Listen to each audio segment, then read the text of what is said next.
Laterite मृदा क्या होती है, इसको भी वही तरीका अपनाएंगे कि यह क्या होता है, क्यों बनता है या कारण, फिर प्रकार, विस्तार, विशेषता। ठीक है,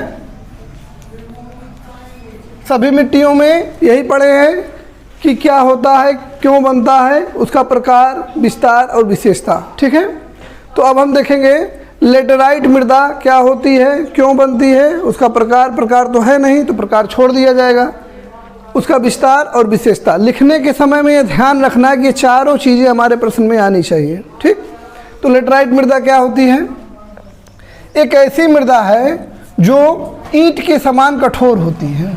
ठीक है, ईंट के समान कठोर। और लेटराइट शब्द जो आया है ये ग्रीक भाषा के लेटर शब्द से, लेटर एक शब्द है।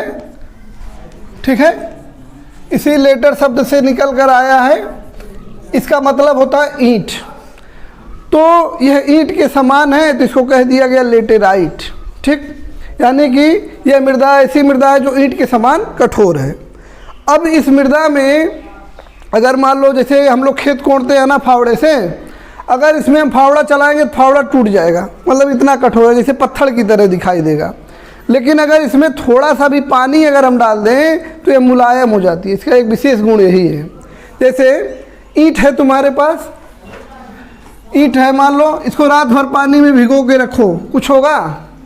कुछ नहीं होगा, वो थोड़ा सा भी नहीं गलेगा। लेकिन इतना ही बड़ा टुकड़ा लेके आओ लेटेराइट मृदा का, इसके पानी में डाल दो तो वह एकदम मुलायम होके घुल जाएगा। समझ में आया? यही एक अंतर है, ईंट के समान कठोर इसीलिए कहा जाता है, नहीं तो सीधे कह दिया जाता ईंट है। ठीक, तो अब ये बनता क्यों है, जब किसी उष्णकटिबंधीय क्षेत्र में, उष्ण या उपोष्ण, उष्ण या उपोष्ण क्षेत्र में वर्षा के बाद फिर शुष्क ऋतु, फिर वर्षा, फिर शुष्क ऋतु। ठीक है, अगर क्रमिक रूप से आ रही है, वर्षा आ रही है फिर शुष्क ऋतु आ रही है, यानी कि वर्षा बंद हो जा रही है। ठीक है, फिर वर्षा हो रही है, तो यह प्रक्रिया अगर बार बार चल रही है तो उन क्षेत्रों में इसका विकास पाया जाता है। और दूसरी दशा यह होनी चाहिए कि वहाँ वर्षा बहुत अधिक हो, वर्षा अधिक हो। तो एक कारण क्या हो गया कि वर्षा के बाद शुष्क ऋतु आना चाहिए, क्रमिक रूप से चलना चाहिए, और दूसरा वर्षा अधिक होना चाहिए। जिन क्षेत्रों में वर्षा अधिक होगी उन क्षेत्रों में इस प्रकार की मृदा पाई जाएगी। ठीक, अधिक वर्षा होने से क्या होता है, एक क्रिया होती है, उसको बोलते हैं क्या, लीचिंग या निच्छालन, निच्छालन, या इसी को हम बोल सकते हैं लीचिंग।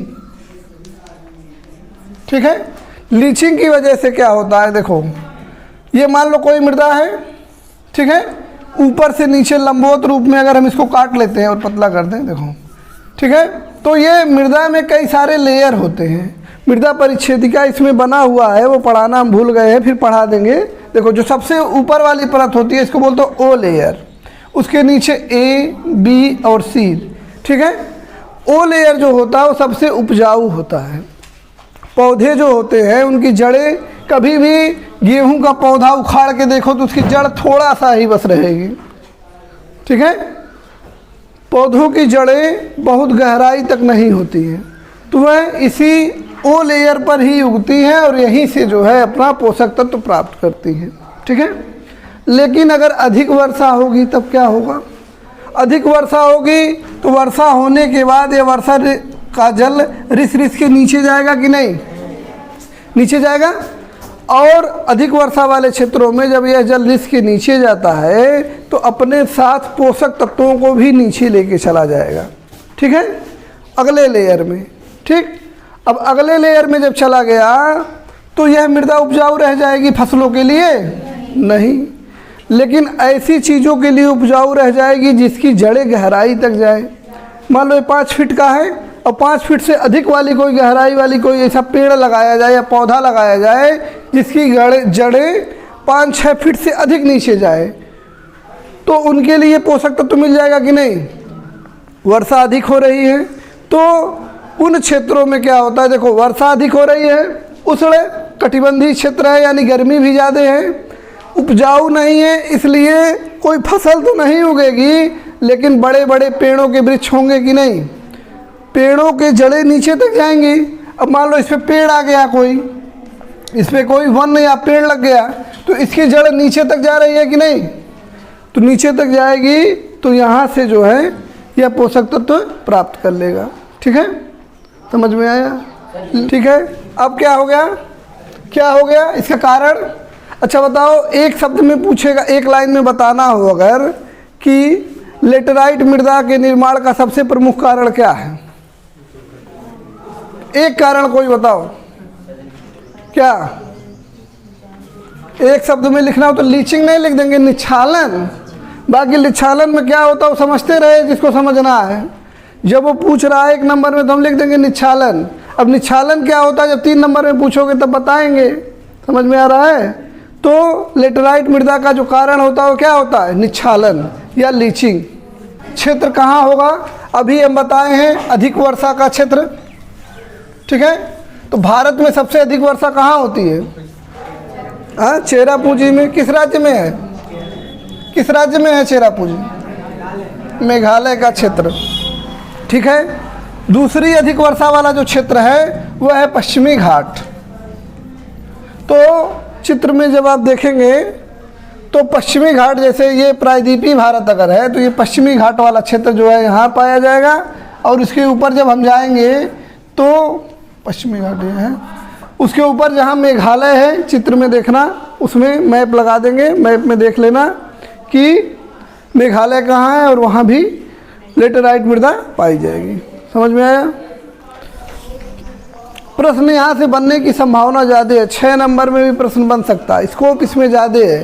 जैसे लाल और पीली मृदा में कभी 6 नंबर क्वेश्चन नहीं बनाएगा, उसमें लिखोगे क्या 6 नंबर में, थोड़ा सा ही लिखोगे ख़त्म हो जाएगा। इसमें लिखने का स्कोप ज़्यादा है, चित्र बनाने का। एक बार लीचिंग का चित्र बना दो, एक बार मैप बना के लेटराइट मृदा का बना दो। ठीक है, तो इसमें बनाने और लिखने का ज़्यादा एक स्कोप है। तो 6 में पूछ, तो पहली विशेषता क्या है, यह मृदा अम्लीय होगी। अच्छा बताओ, कोई मृदा अम्लीय है तो उसका पीएच कितने से कम होगा, 7 से कम। लेकिन यह मृदा और भी अधिक अम्लीय होती है तो इसका पीएच जो है 6 से कम होता है। यानी कि अम्लीय मृदा है, अम्लीय मृदा का पीएच कम होता है 7 से, तो इसका पीएच जो है 6 से कम होगा। एक बात ध्यान रखो, यहाँ पे अधिक वर्षा हो रही है कि नहीं। अगर पूछा जाएगा अम्लीय मृदा किस क्षेत्र में पाई जाती है तो कहाँ, अधिक वर्षा वाले क्षेत्र में। और क्षारीय मृदा ठीक उल्टा, कम वर्षा वाले क्षेत्र में या शुष्क क्षेत्र में। ठीक, दूसरा ये हो गया अम्लीय मृदा है। और पौधे के पोषण तत्वों की कमी, पोषक तत्वों की कमी बताई दी है क्यों होता है, लीचिंग के कारण। तीसरा क्या है, यहाँ पर वन पाए जाएंगे कि नहीं, वन का विस्तार होगा क्योंकि वर्षा अधिक हो रही है, फसल हो नहीं सकती तो वन ही होगा। ठीक है, चौथा देखो, ह्यूमस पर्याप्त मात्रा में पाया जाएगा, ह्यूमस पर्याप्त पाया जाएगा। ठीक है, लेकिन किसी किसी क्षेत्रों में ह्यूमस कम भी पाया जाएगा। जहाँ बहुत सघन वनस्पति नहीं है वहाँ ह्यूमस की थोड़ी कमी पाई जाएगी। ठीक है, ह्यूमस पाया जाएगा। और क्या हो गया, पाँचवा देखो, इनका विस्तार देख लेते हैं। देखो अभी हम बता दिए पश्चिमी घाट, और वो क्षेत्र तो उसको अपने मैप के हिसाब से देख लेगा, कुछ कर्नाटक का क्षेत्र पड़ेगा, कुछ मेघालय का क्षेत्र पड़ेगा। ठीक है, अब देखो इसमें एक और विशेषता है, यहाँ काजू, चाय और कॉफ़ी की कृषि की जाती है। 5 विशेषता हो गई कि नहीं, हो गई। तो इसके साथ ये लेटराइट मृदा समाप्त हो गई।